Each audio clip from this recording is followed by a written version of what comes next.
Labour's been knocked for six by reform, but if that's true, then the Tories have been almost wiped out by them.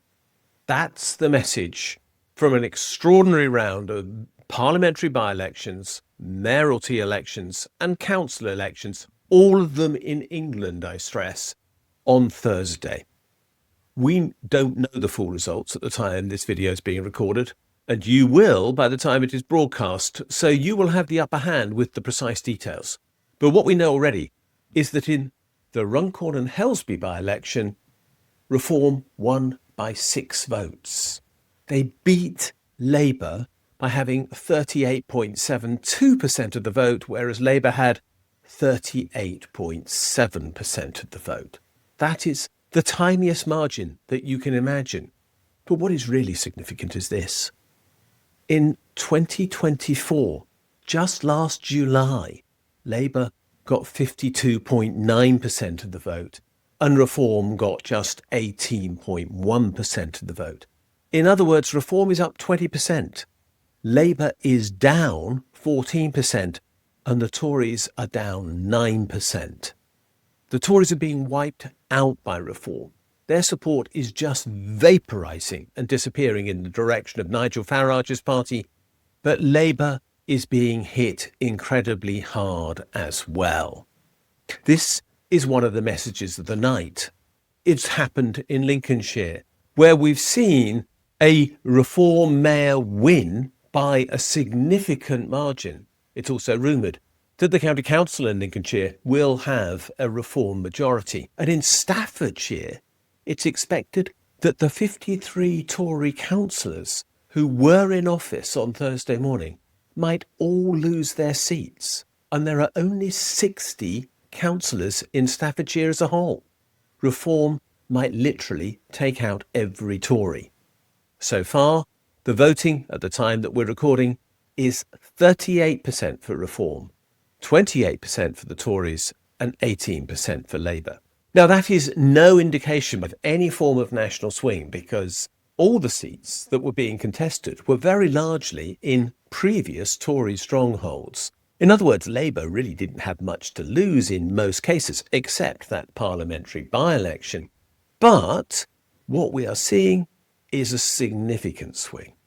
And so let's just run through what this might mean if we actually extrapolate these results and consider what the political consequences are for the rest of this parliament and beyond that. The first is that the Tory party looks as though it could be heading for extinction. Now, this is quite extraordinary. The Tory party has been able to claim, with good reason, that it has been the most successful political party in the history of democratic politics, going back more than 250 years in various forms, but nonetheless a consistent presence in the UK House of Commons in a way that is unrivalled. And now it is polling so badly that nobody knows that it has a future. I doubt that Kemi Badenoch, its current leader, has a future. So badly has she led it since the time that she took office. But that's not really the point. If the Tories now choose another leader, they will be even further to the right than Badenoch. And the likelihood that they will seek a merger with Reform is high. This party could be heading for extinction. The two-party system is therefore, in a very real sense, heading for the most massive reform that we have seen for a century. And let's not pretend otherwise. This does change the whole dynamic of UK politics. Secondly, Labour is not doing well. Now, nobody expected that it would. As I've been saying for a long time, frankly, Labour has been utterly incompetent since it came into office last July. It could not have done worse with the job of managing government than it actually has. And as a consequence, voters have rumbled it, and they will not provide it with the support that it wants. That was seen in Runcorn, where the poll, as I've already noted, fell dramatically. But it's true across the board. They've held these mayoralties in places like Doncaster and the west of England, but with substantially reduced votes. And everywhere they're suffering the problem that Labour is trying to outdo the right wing, in the form of Nigel Farage, by moving substantially in its direction. They can't, however, outdo the right from the right. That's not possible. Labour is meant to be, should be, was, and I hope one day might be again, a left-of-centre political party. And by that I mean a genuinely left-of-centre political party. But it is already at the centre-right. And if it does badly at the moment, there's a very real risk that it will follow the Tories to the far right. We will then have nothing left in the rest of politics in the UK. Labour is making a catastrophic mistake by trying to pretend that it can become a right-wing party to beat Farage. That will not work. Thirdly, the first-past-the-post electoral system had a terrible night on Thursday. Why? That's because if there had been proportional representation, we would not have seen reform do nearly as well as it has. Remember that at one time we had mayoral elections on the basis of single transferable votes. That was the case in London for a long time, for example. But instead, we had first-past-the-post systems in operation this time. And so as a result, whoever got the largest pile of votes was elected. But suppose that Andrea Jenkins in Lincolnshire had, for example, been subject to a proportional representation system.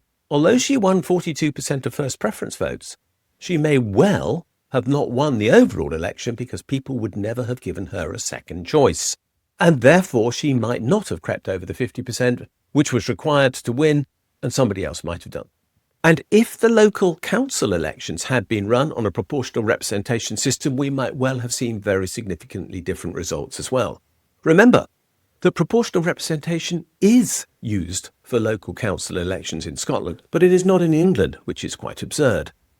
If many of those Reform candidates who have been successful in local council elections in England had been subject to a proportional representation vote, with voters being required to list an order of preference of candidates, many of those Reform candidates would not have met the threshold to be elected because people would not have given them their second choice. They would instead have swapped from the minority parties to a larger party opposing Reform, and as a consequence, the Reform candidates might well have lost, whereas at present they've won. So first past the post did a terrible job for democracy in the UK on Thursday night by returning candidates that most people quite actively do not want. And that is a travesty of justice. Let's just mention those small parties, because this is my fourth point about these elections. They, by and large, had a bad night. The Greens had, for example, been hoping to have a good night in the West of England mayoral elections because they have won Bristol Council. But they didn't. They came third, and that is because it seems very likely that many of their supporters switched their allegiance to Labour to hold Reform at bay. I think that is entirely possible, but this is just another consequence of that failure of the first-past-the-post electoral system. People should be able to vote for the party they want with the hope that it will be represented, and not have to endure a party that they don't want because the system requires them to vote with a peg on their nose. This is not democracy as it should be. Fifth, and most obviously, one of the things to note is that the turnout in these elections was really low, and frankly, those who did vote did not, in many cases, vote for Reform as such, because a great many of them are completely unable to explain what its policies are beyond migration, but did instead vote as a protest against the mainstream political parties.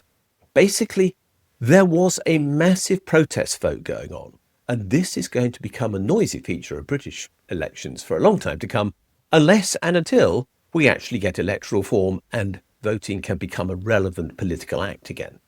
So people were out there saying, we don't want any of these candidates. In particular, they were sending that message to both the Tories and Labour, and I don't blame them. The Tories have proved themselves to be incompetent beyond any measure that we have previously known about. It is unsurprising that the party is being decimated. But Labour, too, are also being rejected by the voters so soon after they were elected only in July 2024. They simply have not resonated since being in office with people, and things like abolishing the winter fuel allowance and keeping the two-child benefit cap in place and alienating people by threatening austerity and refusing decent pay rises for people who deserve it in the public sector, all those things have alienated key parts of their support, and the consequence is very clear. people won't vote for them. It's as simple and as straightforward as that. Labour cannot win from where it is the Tories are probably over. These parties have failed. And let's be blunt, it is neoliberalism that has failed them. Putting up sock puppets, people who have no opinion, nothing to say, who've only learned the party line, who can only repeat the maxims that have been handed down to them by head office, or report the latest text message that they've had on what they must say. Those people will never endear themselves to an electorate. The electorate has rumbled that that is what they're being given. They realise that these people have no opinions of their own and no ability to deliver on their behalf because they are so out of touch with the reality of life. And the consequence is they won't vote for them. I don't blame them. But this brings me to my final point when we look at last night, and that is that unless we do actually reform our electoral system, this disenchantment with politics will become so significant that fascism will walk in as a consequence of the refusal of most people to vote for a party that will do nothing for the majority of people in this country. We need electoral reform. We need it to give Labour and the Tories a chance again, which is why it is now so bizarre that neither of them is in favour of it. We need it to make sure that people have the right to proper representation of their opinion in Parliament. We need it so that there is a chance for other political parties to come into the arena, to make sure that there is a true spectrum of opinion represented on the ballot paper the next time that we see one. We need it because without fair representation, we are not a democracy, we are not a free country, we are not properly governed, and we are headed for failure. And that's where reform will take us. Let's be clear. They have no idea why they've been elected. They have no idea what policies they can implement. There is no thing that they can do in the councils that they are going to take over which will actually support their supposed migration agenda over which they have no control whatsoever. And there are no cuts that they can put in place that will not harm significant numbers of people who are already vulnerable. Reform is the answer to no conceivable political question in UK politics. But when the Tories and Labour, and to a very large degree the Liberal Democrats, have no answers either, and the Green Party still remain out in the wilderness with regard to its economic policy, people are left devoid of political choice.